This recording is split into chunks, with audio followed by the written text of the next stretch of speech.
Alléluia. Oh, béni sois-tu. Toi le Dieu présent. Ton nom est Shama. Et nous te bénissons, Père. Ton nom est Shama. Shama. Tu es présent ce matin pour nous faire du bien, pour parler à nos cœurs. Et nous te bénissons au nom de Jésus. Amen. Oui, tu peux l'acclamer. Alléluia. Alléluia. Quelle joie, quel bonheur que d'être dans la maison de Dieu. Est-ce qu'il y a la paix? Est-ce qu'il y a la joie? Gloire à Dieu, gloire à Dieu. Il a veillé sur nous cette semaine et nous le bénissons. J'aimerais ce matin revenir sur l'enseignement du dimanche passé pour parler de s'offrir soi-même à Dieu, s'offrir à Dieu. Romains 12, 1 et Romains 6, 13, 19. Nous pouvons aussi exploiter Éphésiens 4, un principe du 23e au 31e verset. Romains 12, 1, Romains 6, 13 à 19, Éphésiens 4, 23 à 31. Nous exploiterons juste quelques textes. Je lis le premier texte, Romains 12, 1. Il est écrit dans ma Bible, la Bible des Semeurs. Je vous invite donc, frères, à cause de cette immense bonté de Dieu, à lui offrir votre corps comme un sacrifice vivant, saint et qui plaise à Dieu. Ce sera là de votre part un culte spirituel. Le second dit, je vous exhorte donc par les compassions de Dieu. Je vous exhorte donc, frères, par les compassions de Dieu, à offrir vos corps comme un sacrifice vivant, saint, agréable à Dieu, ce qui sera de votre part un culte raisonnable. Romains 6, 13 et 19.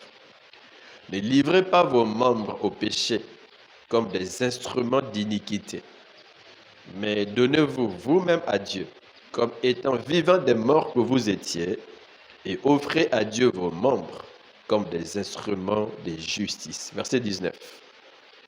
De même que vous avez livré vos membres comme esclaves à l'impureté et à l'iniquité pour arriver à l'iniquité, ainsi maintenant livrez vos membres comme esclaves à la justice pour arriver à la sainteté. Amen. En fait, la consécration donne l'idée d'une vie livrée, dédiée ou offerte à Dieu. C'est dans ce sens que Paul exhorte les chrétiens de Rome. Il les appelle frères. Il ne s'adresse pas aux païens, il s'adresse aux chrétiens. Je dis, il les appelle comment? Frères. Il ne s'agit pas de païens. Il ne s'agit pas de gens qui n'ont jamais rencontré Jésus, mais de chrétiens, des gens qui ont rencontré Jésus, qui ont fait l'expérience de la nouvelle naissance. Ils se sont convertis. Ils ont donné leur vie à Jésus. Et c'est à eux que Paul s'adresse. Il dit, je vous exhorte, je vous invite, je vous encourage à offrir vos corps. À offrir. Il les encourage donc à offrir leur corps comme un sacrifice à Dieu. Quand on dit corps, entendez aussi être tout entier. Ils doivent offrir leur être tout entier à Dieu, c'est-à-dire que tout en eux doit être consacré à Dieu comme offrande. J'ai dit l'être tout entier ne s'arrête pas au niveau du corps. Le corps, c'est pas seulement le corps, mais l'être tout entier dans ses différentes parties. Tout entier, mon corps, dans ses différentes parties, pas seulement mon corps, mais aussi mes pensées, l'être tout entier, mes pensées, mes actions, mes paroles, mes sentiments, ma volonté, tout cela, c'est mon être. Mon être, c'est que je suis, doit être une offrande à Dieu ou pour Dieu. Alors, c'est quoi être une offrande pour Dieu? Il ne s'agit pas ici d'offrir son corps ou de donner sa vie, ou son corps pour être brûlé, tué, brûlé en holocauste, en sacrifice. Non, mes frères, je ne me donne pas pour être tué, pour être brûlé. Non, il s'agit ici des deux actions à mener l'une après l'autre, ou si vous voulez même simultanées, deux réactions que nous trouvons dans Romains 6, 13 et 19. La première action, nous parlerons d'une troisième après. La première action, c'est ne plus livrer son corps au péché d'autrefois. En d'autres termes, c'est détourner complètement de la vie passée. Je me détourne de la vie passée. Autrefois, j'étais païen sans Dieu. Paul dit, vous étiez des païens sans Dieu. Peut-être autrefois, vous étiez dans l'occultisme, dans la drogue, dans l'alcool, etc. Autrefois, c'est ma vie passée, ma vie d'autrefois. Peut-être que je livrais mes membres, je livrais mon corps, mes pensées, etc. comme esclave à l'impureté, à l'iniquité, pour arriver à l'iniquité. Généralement, quand on se donne à l'iniquité, tout ce que l'on récolte, c'est l'iniquité. Autrefois, mon corps était pour l'impureté, était pour l'adultère. Autrefois, ça c'est ma vie du passé, avant que je ne rencontre Jésus. Voilà comment je marchais. Autrefois, est-ce que vous me suivez? Autrefois, quand j'étais païen, quand je ne venais pas encore à l'église, quand je ne m'étais pas encore décidé de suivre Jésus, quand on ne m'appelait pas encore frère en Christ, quand on ne m'appelait pas encore sœur en Christ, ma vie telle qu'elle était avant, je dois arrêter. Paul dit, ne livrez pas vos membres au péché comme des instruments d'iniquité. Une autre traduction dit, ne les mettez plus au service du péché comme des instruments de l'injustice. Autrefois, voilà comment je marchais. Mais aujourd'hui, j'arrête. Il y a un nouveau style de vie. Amen. Autrefois, ne mettez plus. Hier, Hier, je ne dormais pas, sans boire, sans fumer. Hier, c'était hier. Au fait, il faut que chacun examine sa vie pour voir si réellement il y a une différence entre hier et aujourd'hui. Une différence. Hier, j'avais du mal à n'avoir qu'une seule femme. Il m'en fallait toujours deux. Une qui est à la maison et une autre. Peut-être que celle qui est à la maison la connaît ou ne la connaît pas. C'était mon style de vie hier. Eh bien, hier, j'ai trompé mon mari. Hier, j'ai trompé mon épouse. Hier, pas aujourd'hui. Il faut qu'il y ait une différence. Hier, eh bien, j'ai trompé mes parents. C'est vrai que parfois les parents se trompent, peuvent croire que leur fils, que leur fille mènent une vie droite. Parfois, ce n'est pas le cas. La fille sort entre la maison et l'école. Entre l'école et la maison, papa ne contrôle rien. Hier, je réfléchissais par rapport à ma propre vie. Je me disais, s'il m'arrivait ou s'il peut arriver à un chrétien de ne pas tromper les parents, de ne pas se livrer au mal, ce n'est pas forcément parce qu'on les surveille. Parce que les parents peuvent te surveiller, mais tu peux tromper tes parents. Ce n'est pas vrai? Il y a des enfants, je l'ai dit. On croit qu'ils sont droits. Ma fille ne fait pas cela, mon fils ne fait pas cela, mais papa se trompe. C'est pour cela que nous, les papas, souvent, il nous arrive de réagir de manière énergique. Lorsqu'on se rend compte que mon fils m'est trompé, que ma fille m'est trompée, qu'il n'était pas ou qu'elle n'est pas ce qu'elle croyait être, ce que je croyais être, il n'est pas. Vous êtes avec moi? Je disais, mais si on le fait, c'est parce que volontairement on s'est donné à Dieu. On a dit non, ça je ne peux pas parce que je suis chrétien. Sortir avec les filles, non. Avec les garçons, non, je ne peux pas. Même si mon père n'est pas là, je ne peux pas parce que moi, mon père me répétait à tout moment. Il ne faut pas sortir avec les filles. À tout moment. Que si tu veux être en bonne santé, et si tu veux être Un homme bien dans la vie, ne sort pas. Il me le répétait toujours, mon père. Toujours. Mais si je ne sortais pas, ce n'était pas forcément à cause des conseils de mon père. C'est parce que Jésus était déjà là. Il avait déjà gagné mon cœur. Est-ce que vous êtes avec moi? Déjà, mes frères. Déjà. Il y a donc un style de vie. Je ne le suis plus. Et Paul dit, ne livrez plus. Ne livrez plus vos corps, vos membres au péché. Il dit, ne les mettez plus comme des instruments de l'injustice. On comprend que toutes les fois que nous ne sommes pas ce que Dieu veut que nous soyons, lorsque nous vivons comme bon nous semble, notre corps, notre vie sert, notre vie devient un instrument, une arme pour l'injustice, une arme contre Dieu, une arme contre le royaume de Dieu, et même une arme contre soi-même. Quand on se livre à certains plaisirs, l'on pense que l'on s'est fait du bien, mais en fait, on s'est détruit. Et on devient un instrument entre les mains du diable pour détruire, pas seulement ta propre vie, mais aussi la vie des autres. Vous imaginez un papa qui sort avec des petites filles. Il gagne. C'est ce qu'il croit qu'il gagne, mais il s'est détruit. Mais au même moment, il devient un instrument entre les mains de Satan pour détruire les autres. Des instruments. Paul dit, c'est ce que vous étiez avant. C'est ce que vous étiez autrefois. Autrefois. Et aujourd'hui, ne livrez plus vos corps au péché d'autrefois. Vous devez vous détourner complètement parce que vous n'êtes plus des païens. Est-ce que vous me suivez? Vous ne l'êtes plus. Vous ne l'êtes plus. Dans Ephésiens 4, Paul revient un peu sur cette même pensée au verset 17 d'Ephésiens 4. Écoutez ce que Paul dit. Il dit, voici donc ce que j'ai dit et ce que je déclare dans les Seigneurs. Voici donc ce que j'ai dit et je déclare. Ce que vous ne devez plus marcher comme les païens. Ah voilà. Il écrit aux chrétiens.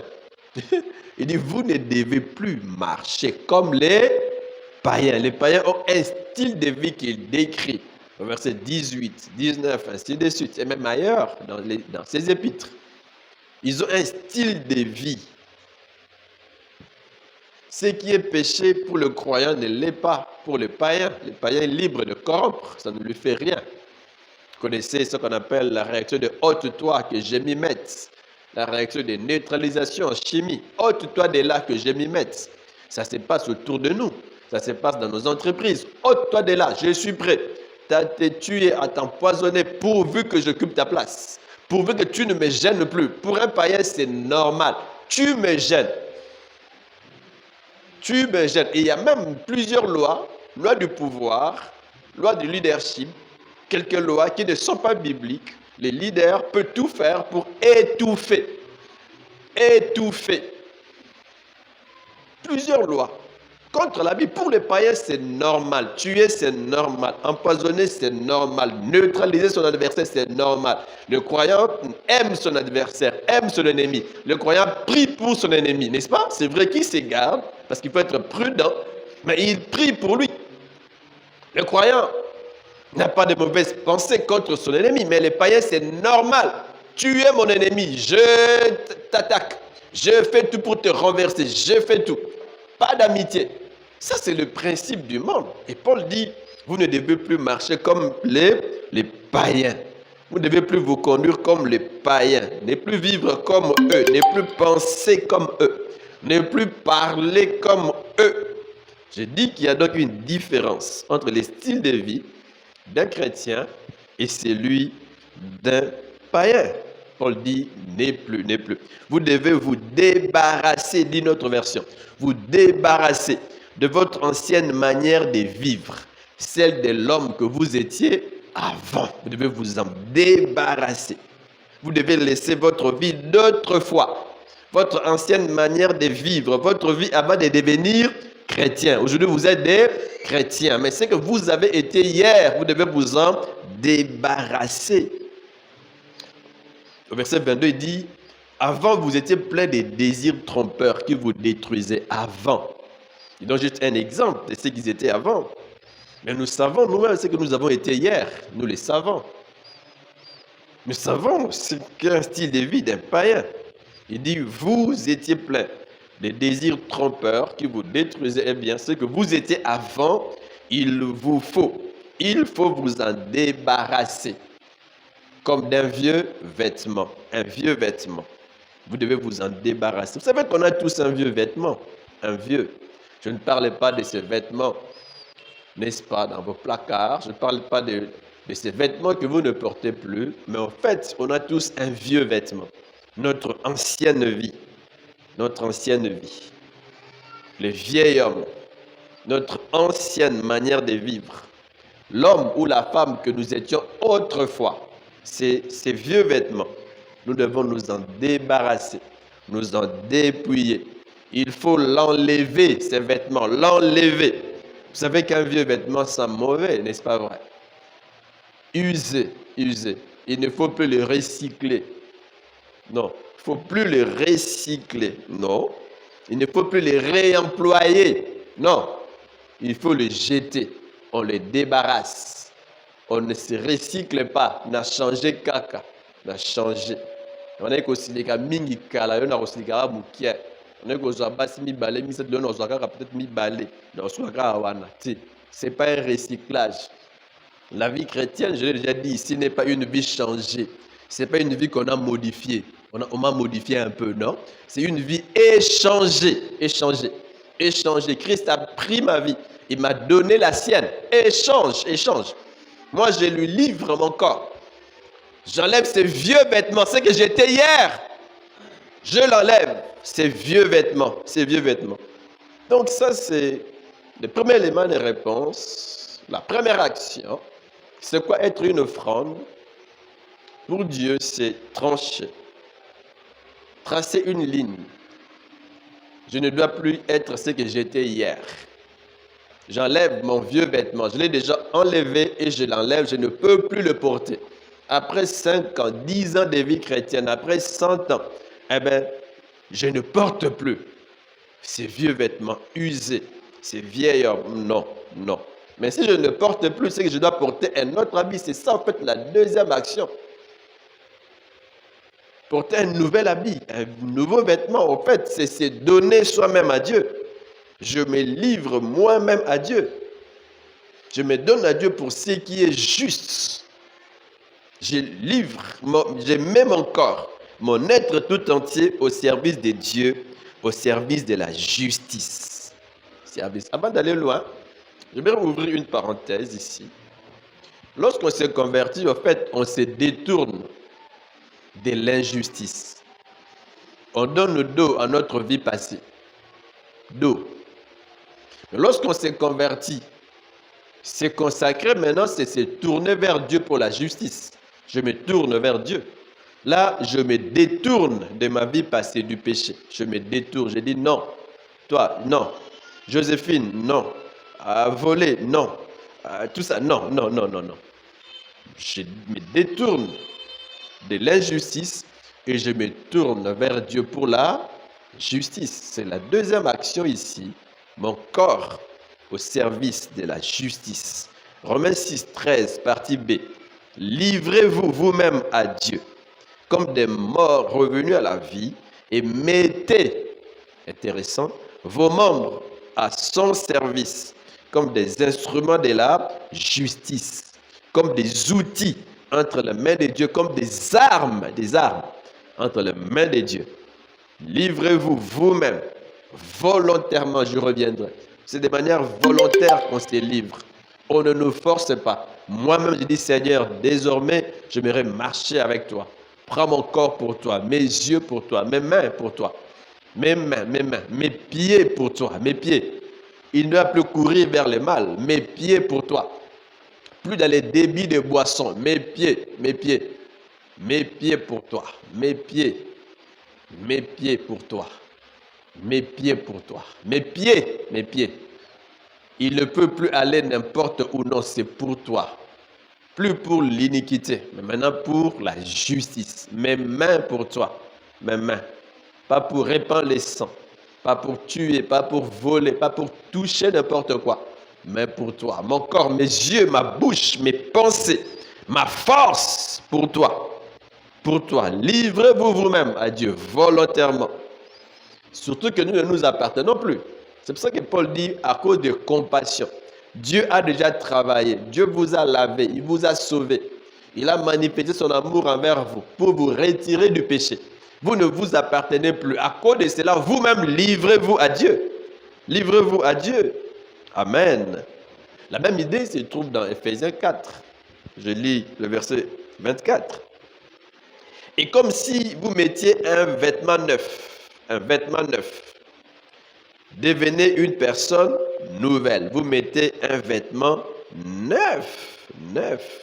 Devenez une nouvelle personne. Intéressant. Nouvelle personne. Cette personne nouvelle est créée comme Dieu veut. La vérité la rend juste et sainte. Intéressant. C'est le nouvel habit qu'on doit maintenant porter. J'enlève le vieux vêtement de ce que j'étais hier et je porte un nouvel habit de la justice, de la sainteté, de la consécration, de la crainte de Dieu. Il y a un style de vie. Un nouveau style de vie qu'on adopte. Je vais lire les textes en rapport avec ces styles de vie. On va y revenir les dimanches prochains avec ces textes de manière concise. La version du Semeur dit ceci, Ephésiens 4, je commence la lecture à partir du 23e verset. À être renouvelé par le changement de ce qui oriente votre pensée et à vous revêtir de l'homme nouveau, créé conformément à la pensée de Dieu pour mener la vie juste et sainte que produit la vérité. On se livre, Seigneur, ma vie pour toi, mon corps pour toi. Je mets un nouvel habit. J'arrête donc avec les passés. J'enlève l'ancien habit, je porte un nouvel habit. Un nouvel habit de sainteté, de justice. Mon corps pour Dieu, ma vie pour Dieu, tout en moi pour Dieu. J'adopte un nouveau style de vie. Paul en parle déjà à partir du verset 25. Il dit alors, ne mentez plus. Ne mentez plus. Hier, je mentais. Aujourd'hui, je ne mens plus. Ne mentez plus. Chacun doit dire la vérité à son prochain. La vérité à son épouse. La vérité à son mari. Il y a beaucoup de mensonges dans les couples. Beaucoup. On n'est pas ce qu'on fait voir à l'autre parfois. Beaucoup de mensonges. Le mari reste à la maison, mais la femme va consulter des magiciens. Abimate. Le kuta. Vous aurez 1000 francs, vous aurez 500. Salaire de goût, moi, c'est à éviter, mais tu es dans l'église. Menteur. Tu portes encore le vieil habit. Ce n'est pas ça la consécration. Le vieil habit. Ne mentez plus. On adopte un style de vie. On dit chacun doit dire la vérité à son prochain. J'arrête avec les mensonges. Je me tourne vers la vérité. Désormais, ma bouche est consacrée à Dieu. Ma bouche ne ment plus. Une bouche consacrée à Dieu ne ment plus. Tout mon être. Et même au verset 29, Paul dit « Aucune parole mauvaise ne doit sortir de votre bouche. Dites seulement des paroles utiles qui aident les autres selon leurs besoins et qui font du bien à ceux qui vous entendent. » Une bouche qui est consacrée à Dieu, ici, ne ment plus, ne dit plus n'importe quoi. Ce n'est pas de mauvaises paroles, de méchanceté qui sortent de ma bouche, mais c'est au contraire la vérité. La vérité. Il y a un nouveau style de vie. Verset 26. Quand vous vous mettez en colère, ne commettez pas de péché. Votre colère doit cesser avant le coucher du soleil. On commence à se contrôler. On se contrôle. Paul dit, ne donnez pas accès au diable. Ne lui ouvrez pas une porte. On peut ouvrir une porte à l'ennemi lorsqu'on ne se contrôle plus. Lorsqu'on dit n'importe quoi et lorsqu'on ne sait pas maîtriser sa colère, un homme concentré, n'est-ce pas, veille sur sa vie et sur son tempérament. Verset 28, le voleur ne doit plus voler. Il doit plutôt faire tous ses efforts pour travailler de ses mains. Il y a un renoncement. Je renonce au vol. Ne gardez pas dans votre cœur les mal qu'on vous a fait. Ne vous énervez pas, ne vous mettez pas en colère. Faites disparaître de chez vous les cris, les insultes, les mal, sous toutes ces formes. En fait, on commence à veiller sur ces sentiments. Bref, il y a un nouveau style de vie. Je ne m'appartiens plus. J'appartiens maintenant à Dieu. Mon corps, c'est pour la justice. Mon corps, c'est pour l'œuvre de Dieu. Dieu m'a créé pour un but précis. Désormais, je me mets à la disposition de Dieu pour que ce but s'accomplisse. Il y a des choses que Dieu aimerait faire avec vous et même par vous, mais ces choses ne peuvent être réalité que si chacun de nous, si vous vous donnez et si chacun de nous se donne complètement à Dieu. Mon corps pour toi. Je porte un nouvel habit. Je dis qu'il y a maintenant un style de vie qui commence en moi. Je ne suis plus ce que j'ai été. Eh bien, je me mets à la disposition de Dieu. Je m'offre à Dieu. Je dis, Seigneur, prends ma vie. Zwanga iponayo. Saelanga ndengo lingi. Saelanga ndengo lingi. Amen. Il y a une troisième idée ici. Se croire s'offrir à Dieu, c'est accepter de faire la volonté de Dieu. On se soumet à la volonté de Dieu. Ce n'est plus maintenant ce que moi je veux, mais c'est ce que Dieu veut désormais dans ma vie. Ce n'est plus ce que je veux. Je ne peux pas aller n'importe où comme je veux. Je ne me conduis pas n'importe comment. Je me soumets maintenant à Dieu. Je me soumets à Dieu. Je me soumets complètement. Est-ce que ce que je fais, c'est dans la volonté de Dieu? Sinon, je dis non. Même si je veux cela, je peux subtiliser de l'argent. Ça me fait du bien. Ma bourse va gonfler. Mon compte à banque va gonfler, mais est-ce que c'est dans la volonté de Dieu? Je dis non, je laisse. Je me soumets. Ce n'est plus ce que je veux. Je peux vouloir réagir de manière énergique contre celui-ci ou contre cela ou celui-là. Mais est-ce que c'est dans la volonté de Dieu? Seigneur, je me soumets à toi. J'ai donné dernièrement juste un exemple simple. Je peux avoir 1000 francs dans ma poche. Bon, 1000 francs, peut-être c'est beaucoup plus simple. Je peux avoir 1000 dollars dans ma poche, mais Dieu me dit, les 1000 dollars là, ce n'est pas pour toi, c'est pour tel frère, c'est pour telle sœur. Les 1000. J'ai un projet pour ça. Un programme qu'on a arrangé avec mon mari, qu'on a arrangé avec mon épouse. C'est comme cela. Mais Dieu m'a dit. En fait, il faut être convaincu que ça vient de Dieu. Vous êtes avec moi? Être convaincu qu'en tout cas, c'est Dieu qui m'a parlé, que ces 1000, je dois les donner à tel frère, à telle sœur, à tel membre de ma famille. Moi-même, j'en ai besoin. Mais parce que Dieu a dit, je renonce à moi-même. Je mets une pause aux besoins que j'avais, au projet que j'avais par rapport à cet argent. Je dis, Seigneur, parce que tu le veux, eh bien, j'accepte, je donne. Ce n'est pas facile. Je dis ici que la volonté de Dieu, c'est une sorte de pilule amère, mais il faut l'avaler. Parce que quand on s'offre à Dieu, ce qui compte dans ma vie, ce n'est plus ce que moi je veux, mais c'est ce que Dieu veut. Je me soumets volontairement à la volonté de Dieu. À la volonté de Dieu. Il y a match, Léopard qui joue contre, c'est pas moi quelle équipe, mais c'est les jours du culte. Les jours du culte, en tout cas. Dieu ne va pas dire, voilà, ça c'est ma volonté, mais la volonté de Dieu, c'est que je sois où? Au culte. Mais parfois, on peut dire, non, je préfère rester pour suivre les matchs. Les léopards, oh, j'aime bien les léopards. J'aime les gardiens ici. Comment ils s'appellent, les gardiens des léopards? Hein? Oh. On ne connaît pas les gardiens des léopards? Les gardiens des petits, c'est qui? Bon, parlons de l'ancien gardien, Kidiaba. J'aime bien suivre Kidiaba. J'aimerais rester là devant mon poste téléviseur, suivre Kidiaba. Pendant ce temps, au matin, où? À l'église. Je suis chantre. Je suis ouvrier. Dois-je rester à la maison, suivre ces matchs ou bien aller à l'église? Je me soumets à la volonté de Dieu. Je dois être là où Dieu m'attend. Ce sont des exemples simples, juste pour nous faire comprendre qu'on doit être soumis à la volonté de Dieu. Est-ce qu'on est ensemble? Je m'offre, ce n'est plus ce que je veux, ce que je veux. Ce que Dieu veut. On voit dans la vie de plusieurs leaders, même dans la Bible, particulièrement dans la vie de Samson,